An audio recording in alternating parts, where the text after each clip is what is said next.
Well, Lawrence, thanks for coming on, man. I would say I've known you the longest of anyone that I've had on the podcast by like 10x. For those who don't know, Lawrence and I actually used to work together years ago at a very small startup in Atlanta. He was doing marketing at the time, if that means anything. Yes. And I was an SDR. Shout out to Brad Smith, by the way. I was on the marketing team with Brad Smith, who's now, exactly. He'll be in Atlanta, by the way. He might come to the event. So, but founder now of Sonar. Founder of Sonar, big deal. Like Yes. guy was, you knew he was special, and he's special. Yes. Well, now you've moved on, obviously leveled up in so many ways. Head of revenue revenue enablement at Veriff, also in an entirely different continent. So excited to have you on. Crazy. Yes. So tell us a little bit about you. Tell us a little bit about what you got going on, where you've been, what you're up to, and then we'll get into it. Yeah, man. I'll try to give a high level overview of enablement, or how I landed in enablement. I like that. So as far as the sales piece goes, like I started out in sales, but even before that, my passions are music and basketball. And I was trying to figure out, how did I get to sales? Like, how did that connect? And what I really love about it, and you'll appreciate this, is like there's practice and then there's the game. So there's a lot of practice for like a little bit of performance where you're under pressure and you have to improvise and you have to figure out, you don't know what's going to happen, but you have to come up with creative solutions in the moment. I feel like that's a lot of why I was drawn to sales, because you can level up your skills off the field or off the call or off the floor.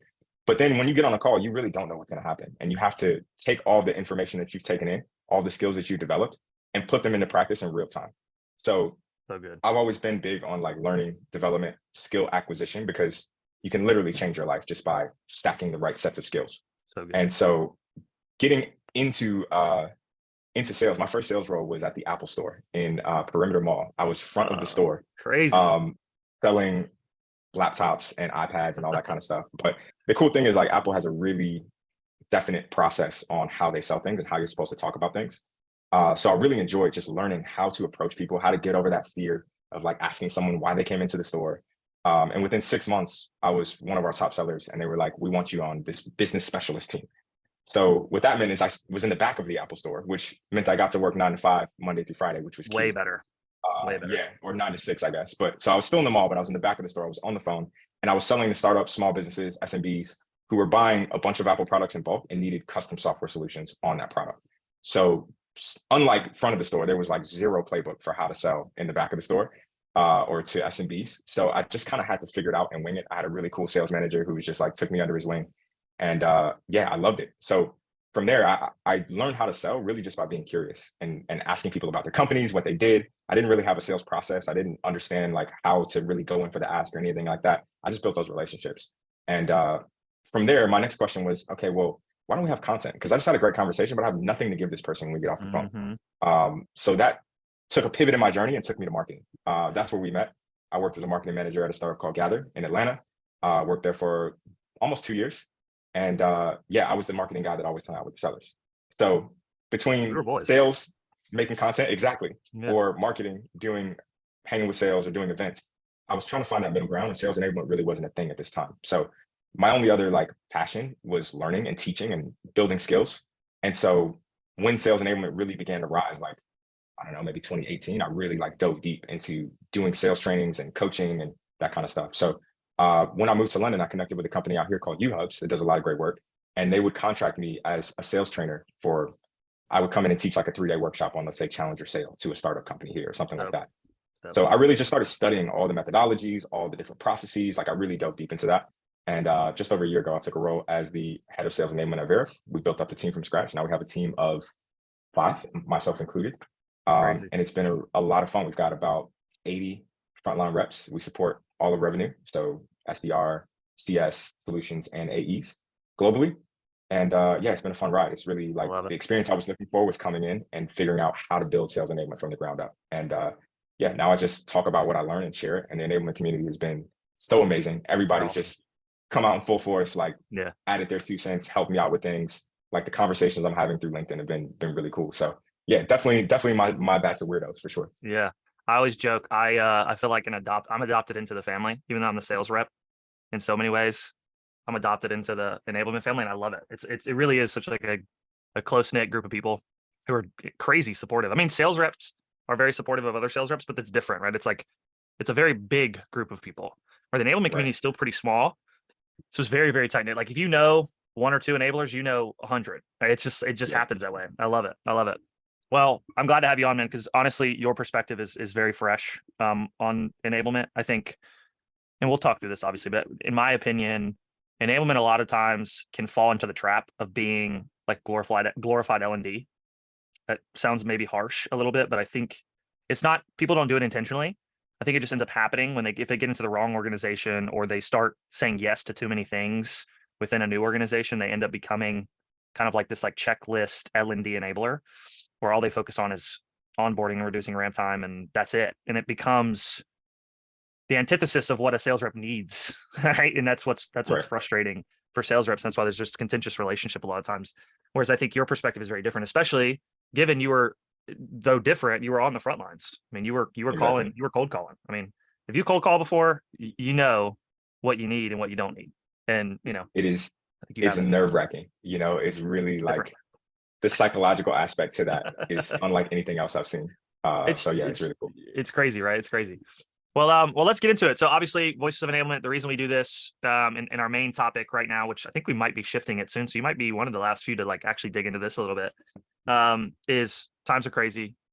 Call it economic headwinds, call it looming recession, call it whatever the hell you want to call it. It's just not great times to be in tech in a lot of ways. Could be worse, but it's not great. And unfortunately, a lot of the people that are impacted the most are these roles that are more of like a support role or like seen as like a cost center to a business. And similar to what I just described is these enablement pros who get stuck in this like L&D cycle. They're the ones that unfortunately are usually the impacted. They're the ones first to go. If they're seen as just like a support function in the business, then they're gone. And so we want to figure out a way to elevate enablement to more of a strategic function. And I know you and I talk about this a lot over the last few months. And so that's what I really want to unpack today is how do you think about leveling up and elevating enablement to be more of that strategic function in the eyes of the leadership team? And then how do we just actually help the sales reps? Because that's ultimately, if we can help the sales reps, they're going to drive more business. We're going to look good. The business is going to boom and no one's going anywhere. So let's talk about it a little bit. Let's start with that. How do you think about taking what some would view as like a supportive role of enablement? I would say poor view, but a lot of people have that view. How do you change that shit or that mind that how do you create that mind shift from support to strategic function within enablement?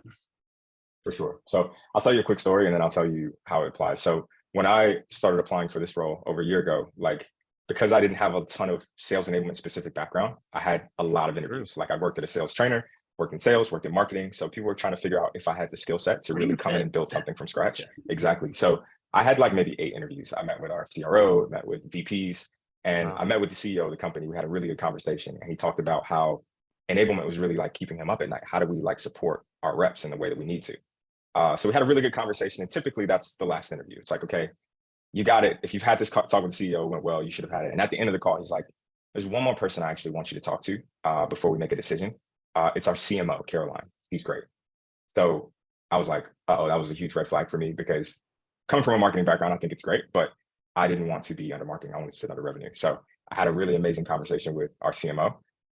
She was great. And at the end of the call, I told her, I was like, look, just to be straightforward with you, I do not want us to sit under marketing or, I'd rather us sit under revenue. We're a revenue driving function and that's how I want us to be seen.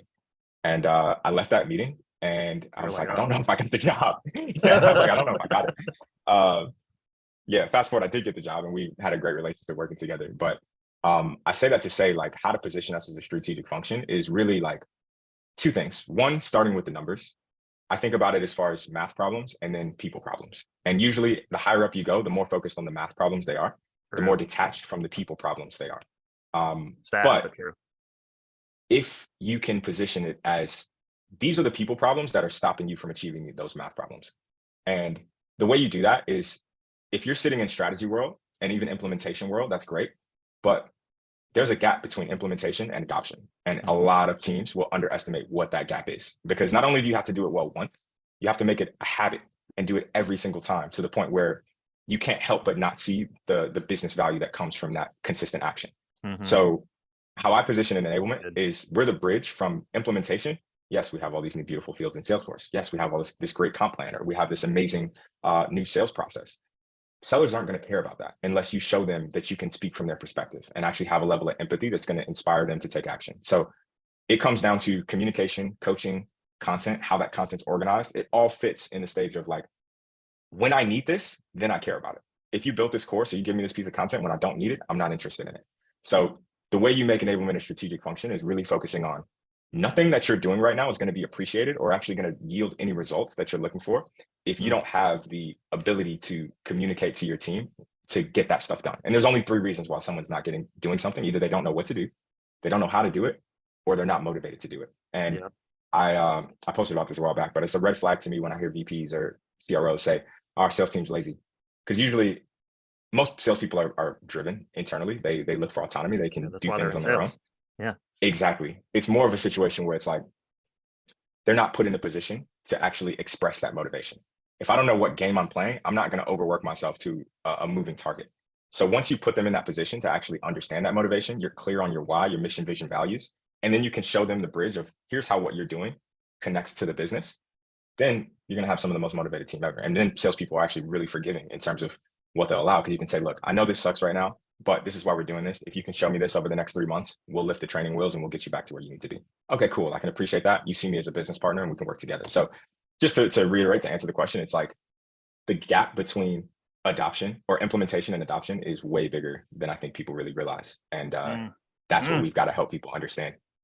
Well, you preach it now. Ooh, you're right, though. It's good. It's so true. I mean, Leslie Talbot from Corporate Vision, they've come on the road with us a couple of times for these enablement roadshows.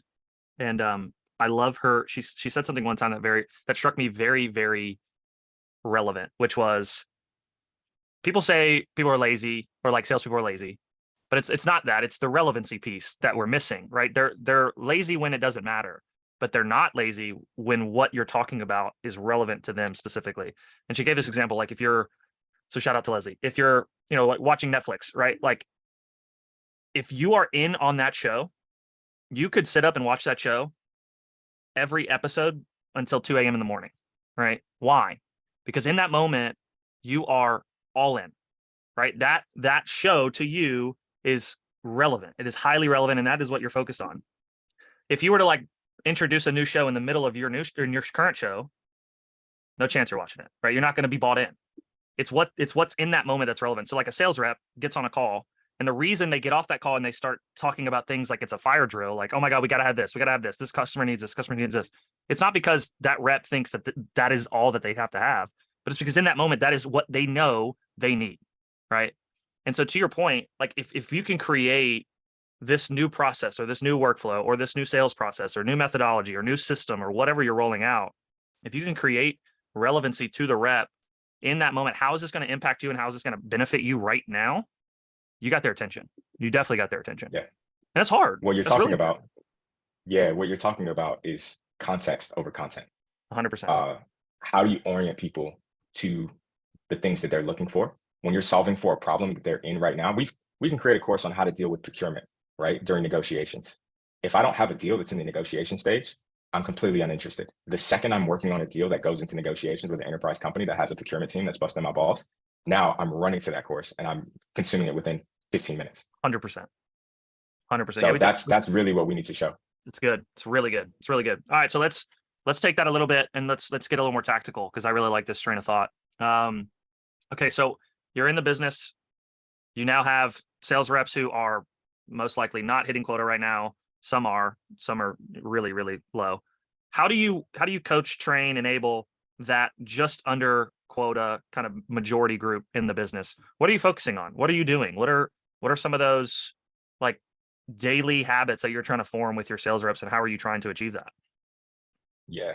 So first things first, and I'm kind of talking through this as I'm responding to you, but you need to identify what winning behavior looks like. And ideally find someone on your team that has that behavior. Everyone's got different strengths and weaknesses.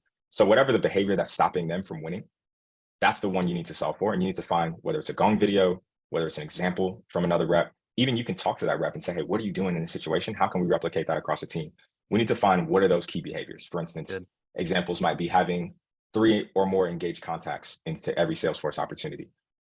It could be always having clear next steps for every opportunity. It could be a number of things. Like the list goes on, but we figure out what those key, no more than 3 behaviors are. Yep. And then we want to coach to that. And we want to enable, ideally, their sales leader to coach to that. Like someone who is with them on a more regular basis to reinforce that message. And then also, I think a really underrated piece of this is having that peer leadership, because that's where you start to build that culture. So as a seller, if I figure something out that I couldn't figure out before, that I didn't know before, or I'm really good at something, you actually would love to share that with the rest of your team.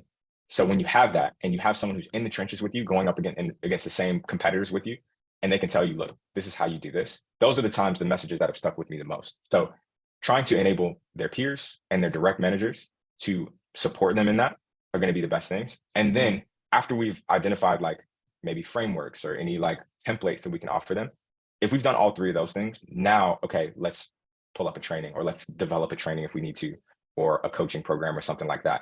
So I'm not under the thought of like, let's run and create a training for every problem. I'm more about like, how can we get people in the gym, like do some imperfect push-ups, and then after rep number like 1,000, now we can focus on your form and how that's supposed to look, I love that. I know you and I have talked, I'm just gonna keep shouting out people because our conversations are like, it's like a conglomerate of a bunch of conversations that I've had. It's just like a perfect way to round out so many of those conversations. Shout out to Braxton Carr, who we've had on this podcast. He talks a lot about, because I asked him on that podcast, I said, how do you get reps to want this training? You're a basketball guy. He's a basketball guy. He said, I try to get them to buy into, look, I'm not trying to make you more money. Like that's just like a consequence, an outcome of the work, right? That's not why you work for it. Instead, what you should be trying to focus on is slowing the game down. Because I really like that a lot, right? Because if the game is slowed down, that's what makes a good athlete a great athlete, is the ability to slow the game down. Or like the Steph Currys of the world and the LeBrons and all those, like the game is just slower to them. And so for them, they're able to execute at a different level than people who the game is faster, right? Because they're seeing it in a much slower pace. So kind of to your point, can we get people in the gym, give them space to mess up? I think that's a big part of enablement, actually, is to give reps space to mess up. Is really hard because we're in this culture that you have to perform, but like you can't really perform unless you've done it before, and you probably can't do it unless you failed before, right? Yeah. And so I think it's a really good point. Getting people in the gym, imperfect push-ups, and then I think the peer-to-peer thing is huge too, man. I remember early in my career, one of my mentors sat me down and said, "Hey, next company you go to, identify the top 1 or 2 reps in the business, and just like become really close with them." And it's paid off tremendously for my career, because those few people are still some of the closest friends of mine to this day, who've gone on to continue to be successful. And I can call them when I need something, and I can trust their advice because I've seen what they've done, right? They're not just posting on LinkedIn and, I've never seen what their outcome is. I've actually seen them produce, and I can trust that what they say is valuable information. I think that's a really, really big piece. It's hard to get that culture, but I think it starts with you. I think what you're saying is really, really critical. We're facilitating those conversations, those interactions, like I don't need to insert our team in there too much. We're just like, if you think about the sports analogy, we're the training staff. So we can sit back and see things that the coach might not see or the players might not see, but we can provide data, we can provide resources, we can provide ideas on how to support that. I'll tell you a quick basketball story since we're talking basketball. I played ball in college, and when I was in high school, my freshman year of high school, I thought I was like big man on campus. I was playing on the varsity team. And one of our first games, my first games playing varsity, I was point guard, and I got ripped maybe like the first 5 times crossing half court. And if you know anything about basketball, you can't get into your offense. You can't do anything if you can't get the ball across the half court. And it's my job to do that. And I consistently turn the ball. It was the most embarrassing thing ever. So coach calls a timeout. He pulls me aside. I think I'm going to the bench. And he sits me down. He's like, look, you're our point guard. Either you figure out how to get the ball across half court, or we don't get the ball across half court. That's it. So I'm going to leave you back out there. You're going to figure it out. I don't care if you turn it over 15 more times, but we're going to be okay. It's fine. I turned it over probably another 2 or 3 more times, but I figured it out, and my team rallied behind me, and we got it. And I was like, I will never forget that experience. And the only reason I tell that story is because as a coach, as a sales leader, as a sales manager, you impact your seller's experience so much. If you have the right manager, the right person sitting there being like, look, I see you putting in the work. I know it's not paying off this quarter. Keep at it. Those skills are not they're gonna last you a lifetime. So they don't go away. Your quota goes away. Your quota changes. Those skills don't change. So once you figure this out, you've got that infinity zone for life. And that's what I like to see from the sidelines, is being like, oh, I see the light coming on for this person. You know, what can we do to like just keep them to push through that dip, push through that wall, and let them know that it's okay as long as they're putting forth the effort, because the results are going to come. Do you enable do you find yourself doing like manager enablement? Yeah, we actually just are launching a new manager enablement plan. I had one of my guys out on sabbatical on my team, but I've realigned my team. And I've talked to different enablement leaders about this. There's different philosophies around it. When I started, I had my team focused on activities. So this person focuses on content. This person focuses on training materials. This other person is on tooling, that kind of thing. Midway through, I was like, these teams need more specialist support. It's almost like your verticals as a seller. If I can just focus on one vertical, I can become an incredible seller in the FinServ market. So different strokes for different companies, but for us as an enablement team, I wanted to do that. So I designated our team, each person, more of a specialist or more of a generalist, but for a specific audience. And so now my audience as a leader is actually the sales managers. So I'm focused just on the sales managers and making sure they have time to coach. I saw a stat that came from Gartner. It was like sales managers are spending like 9% of their time actually working on personal development for their reps. And we got to change that. So yeah, it's very like what we do doesn't work without their support, without their reinforcement. It just doesn't happen. So we have to make sure that they're equipped, that they feel comfortable. And ideally that we hire for those kinds of skill sets, those kinds of people who have a more of a sales background. So you're going to have the respect of the people they're working with, but also know how to really drive, like motivate and drive that behavior that they're looking for. Yeah. Yeah. I'm going to lead the witness here a little bit, because I think this is a topic that everyone wants to talk about, or everyone feels the need to talk about. They just don't know how to talk about it, which is sales managers are the linchpin to this thing. There's no doubt about it. So in economic downturn or whatever we're having right now, you're not hiring nearly as many reps, right? Some organizations are doing the opposite. Some organizations are just staying flat. Most are not growing. If you are in a company that is not growing, which is probably most people, in enablement, you're obviously not focusing on onboarding new reps, right? So what are you focusing on to drive more out of your current reps?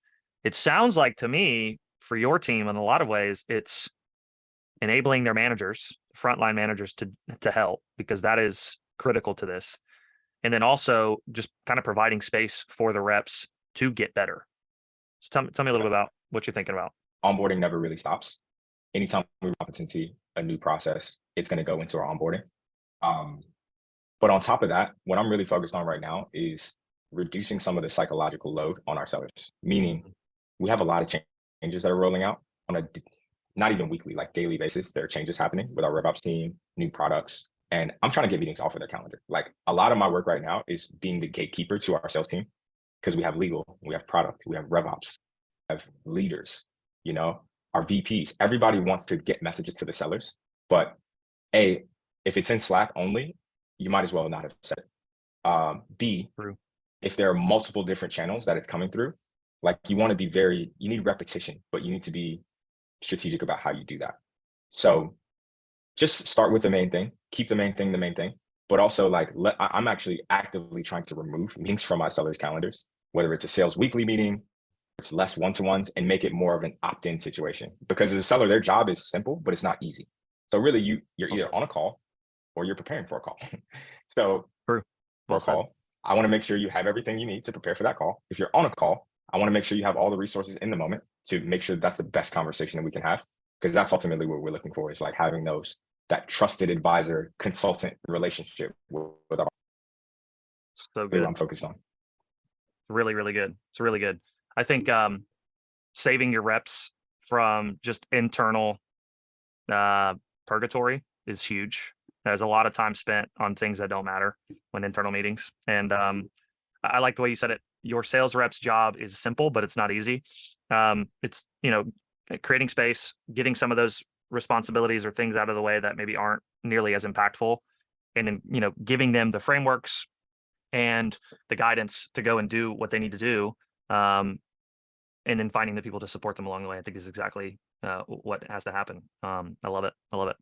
All right, let's wrap up here a little bit. I want to end with this one question, because to me it says a lot about, well, especially right now, you got a lot of people looking for new jobs, a lot of people in the market, whether they're very senior or entry level enablement professionals looking for these enablement roles, and you could land at the wrong company. There's no doubt about it. I mean, if you get into the wrong company, it could be 6 months and you're off looking for another one. It's unfortunate, but it's true. And so help those who are looking for a role in enablement. So to identify, what are some of the red flags? If you were interviewing right now for a role, if you were looking for a role, what are some of the things that you are looking for that are like, yes, that's exactly what I want to see? Or they're like, hey, that's a red flag. You mentioned one earlier, marketing, rolling up into marketing. What are some of those red flags that you would say, I don't know if I would consider that particular position there? Any talk from leaders about any negative talk about their sales team. And I don't mean, hey, our sales team doesn't have the skills. I don't mean they don't have the skills. Yeah. I mean, our sellers are lazy, or our sellers aren't motivated.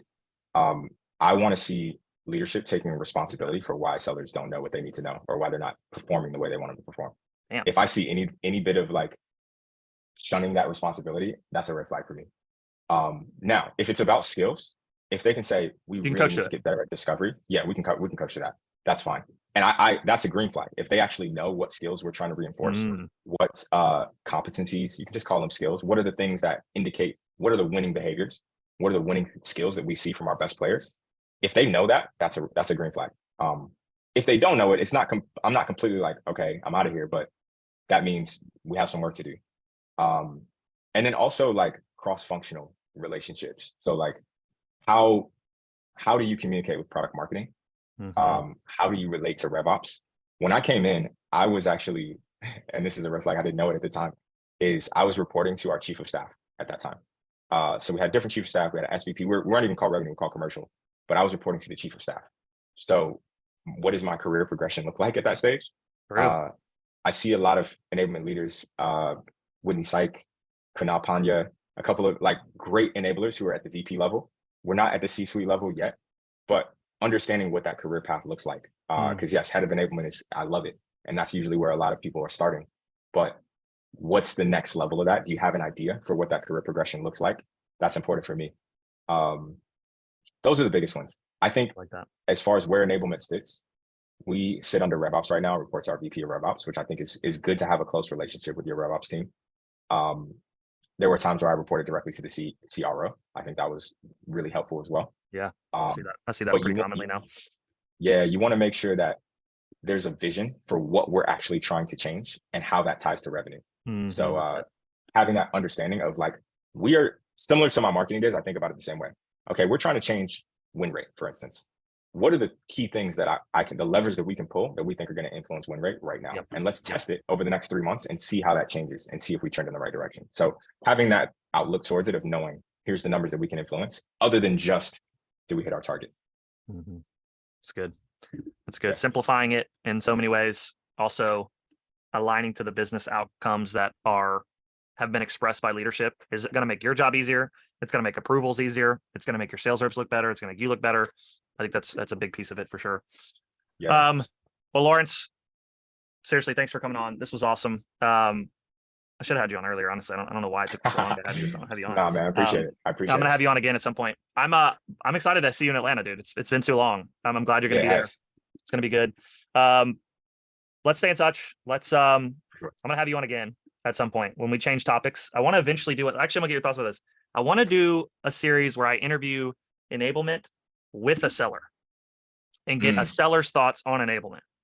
Not for a contentious conversation, but like hey, this is what I want as a seller, and enablement going, well, this is what I have to do as like my job function, and see if we can align those goals together. I think it could be cool. Yeah, that'd be awesome. Yeah, I'm on the revenue council here at Veriff, and we had a meeting with some of our sellers yesterday, and we were talking about how do we shorten time to money? So close deal to actual implementation, there's a gap there. And one of our reps was like, we used to have it where we don't get paid until they're up and running. And I'm like, that sounds amazing. Is that something you're going to go for if we were to roll that out? was like, absolutely not. No way. No way. You know, so it's interesting hearing people put the RevOps hat on and be like, yeah, this is what the solution, but also being like, that's actually, I'm never going to go for that. I would never do that. Yeah, exactly. Yeah, that's funny. That's funny. All right. Well, tell everybody how they can find you, how to keep up with you, and let them know. Yeah. LinkedIn, probably the best place, honestly. LinkedIn/Sir Lawrence Wayne. I put the Sir in front of my name because Lawrence Wayne was already taken and I'm in London now.